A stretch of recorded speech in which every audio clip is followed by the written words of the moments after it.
Spots on the wheels? Yeah? Those are flat spots on the wheels. Well, that's when they are. Unfortunately.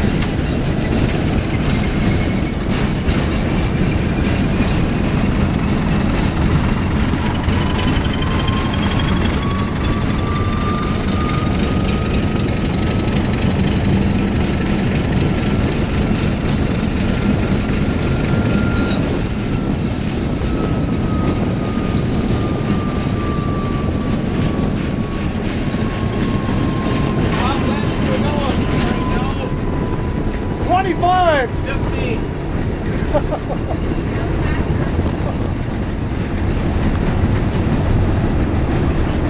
we have a speedometer? No. They say remember the pictures are in your head. On this locomotive, the speedometer's in your head. So it is what it feels like. No, you count seconds between poles. Poles are 100 feet apart. Most of them are. I figured you had a secret method.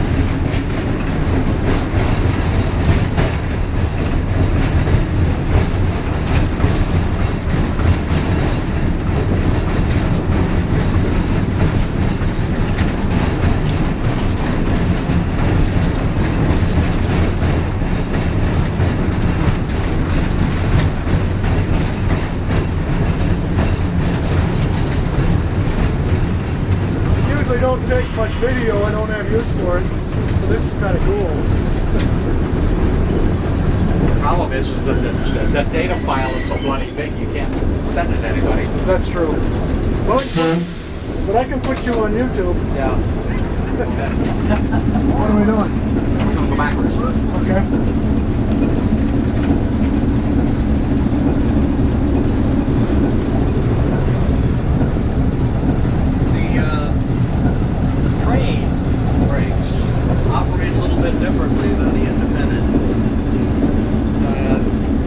Positions on the handle,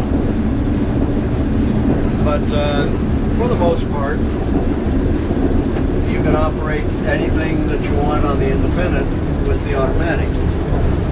There's a 90 psi line that runs the full length of the train, and that pumps up every car. Every car has a tank in it, and that's pumped to 90 psi.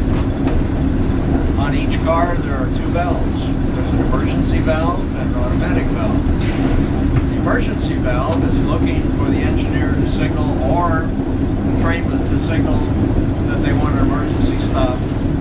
And that's basically that train line going to zero or near zero.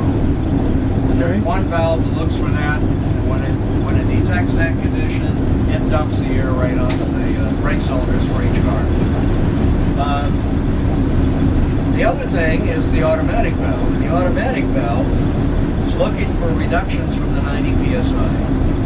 So if I were to reduce it from 90 to 84, that would allow the brakes all the way down the train to set up to a minimum set. Mm-hmm. Then if I would take another 5-pound set, I'd get a pretty fast response, and that would cause the train to stop. If I needed a faster stop, I'd take 15 more pounds or something like that. A 20-pound reduction from 90 to 70 is pretty severe. But you do need to And I do that all with this valve here. somehow carefully not locking up the wheels. Yeah, right. That's important. Of course, you know that freight trains don't have, well, no trains have cabooses on them anymore. Right. All the cabooses have been parked except out here. So cabooses have been replaced by just one man, Fred. Fred does it all for every train all across the nation. It's a flashing rear end device. The flashing rear end device has an antenna on it. It's hooked up to the train line, and it's telemetering to the engineer what the train line pressure is at the end of the train. It allows the engineer to reduce the air pressure or even dump the air into an emergency mode. So he can control the brakes from the back as well. And if you've got a mile-long train, it's kind of important that you don't try to stop it all with the locomotive. You'd like to have all the cars doing some of the work. Sure. So you can start a wave of pressure reduction on the line, thus applying the brakes from behind. Yes, indeed. So that's what this guy does. He does all of that kind of stuff. Except in a modern locomotive, you'll have a readout up here that tells you what the pressure is, telemeter from the end. Some of them actually measure how far you travel. So they're getting better and better.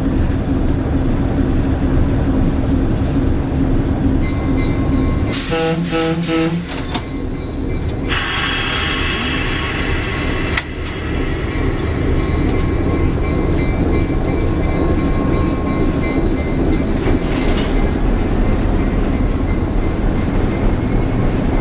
you fall off where I can see you.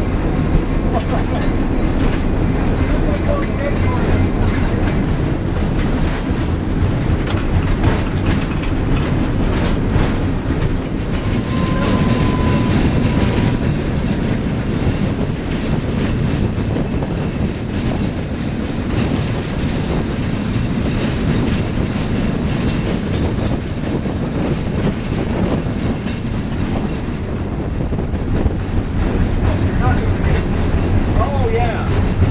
We'll go back here. Actually, I can drive up and get it. It's just as easy. Yeah. Okay. That's what you're doing.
Hey, that was cool. Yeah. I like that. Haven't done that since I was 10. First time I ever done it. Thank you, Warren. Really appreciate it.